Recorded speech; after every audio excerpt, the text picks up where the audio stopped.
শিক্ষার্থীদের নির্বাচনে তারা ইন্টারফেয়ার করেছে, তারা প্রভাবিত করার চেষ্টা করেছে। তারা যেভাবে তৃণমূলে বলে জিবাট কেটে ফেলা হবে, সেটার তারা মহড়া ঢাকা বিশ্ববিদ্যালয়ে তারা দেখিয়েছে। আপনি আমার ভাঙা ঘর রাখবেন, আমার বাউন্ডারি দিবেন না, শুধুমাত্র দারোয়ান পরিবর্তনের জন্য কি আমি নির্বাচনে যাব? শুধু দারোয়ান পরিবর্তন করে 50 বছর দেখছি, চুরি থামানো যায় নাই। একটা দলকে বলতে শুনছি, তাদের ব্যালটে যদি একটা প্রতীক না থাকে, দরকার হলে তারা নিজেরাই নাকি ব্যালট ছাপাবে। আমাদেরকে মাঝে মাঝে বলা হয় আমরা নাকি নির্বাচন পিছাইতে চাই। আমরা স্পষ্ট করে বলছি, নির্বাচনের ডেডলাইন নিয়ে আমাদের আপত্তি নাই। প্রয়োজনে আগামীকাল নির্বাচন দেন, কিন্তু নির্বাচনের পূর্বে এটা নিশ্চিত করতে হবে আমার ভাঙা ঘরের যে দরজাটা এটা ঠিকঠাক ভাবে লাগানো হয়েছে।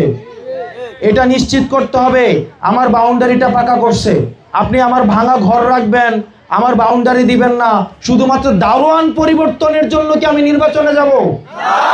শুধু দারোয়ান পরিবর্তন করে 50 বছর দেখছি, চুরি থামানো যায় নাই, টেন্ডারবাজি থামানো যায় নাই, ভোট ডাকাতি থামানো যায় নাই। সুতরাং আমরা দারোয়ান পরিবর্তন করব, একই সাথে সাথে আমার ঘরের দরজাটাও ঠিকঠাক ভাবে লাগাইতে হবে, আমার বাউন্ডারিটা করতে হবে, আমাদের ভিড়টাকে পাকা করে দিতে হবে।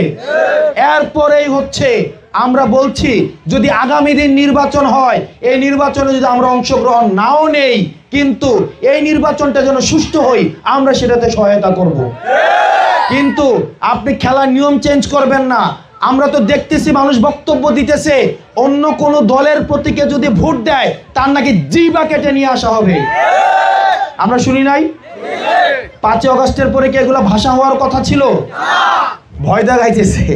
আবার আমরা একটা দলকে বলতে শুনছি তাদের ব্যালটে যদি একটা প্রতীক না থাকে, দরকার হলে তারা নিজেরাই নাকি ব্যালট ছাপাবে। তাহলে এই যে পেশি শক্তির যে রাজনীতি, আপনারা কয়েকদিন আগে ঢাকা বিশ্ববিদ্যালয়টা নির্বাচন হয়েছে, দেখেন নাই? এই নির্বাচন হয়েছে ছাত্রদের, কার?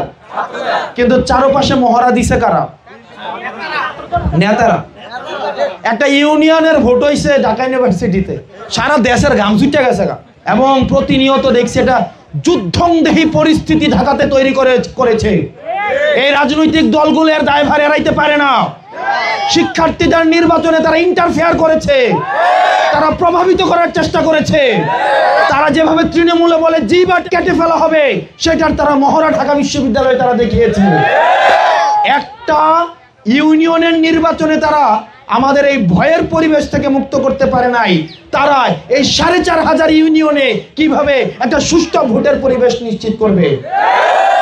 আমরা দেখছি একটা দলের প্রধান জনাব নুরুল হক নূরকে কিভাবে কুকুরের মতো অমানসিক ভাবে রাস্তায় ফেলে পিটানো হয়েছে। একজনকেও গ্রেফতার করা হয় নাই।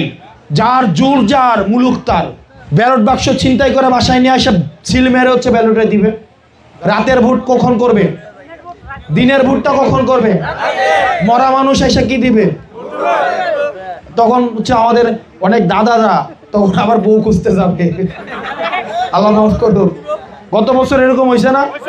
হয়েছে না যে ভোট দেওয়ার পরে উনছে ওনার বউ নাকি ভোট দিছে।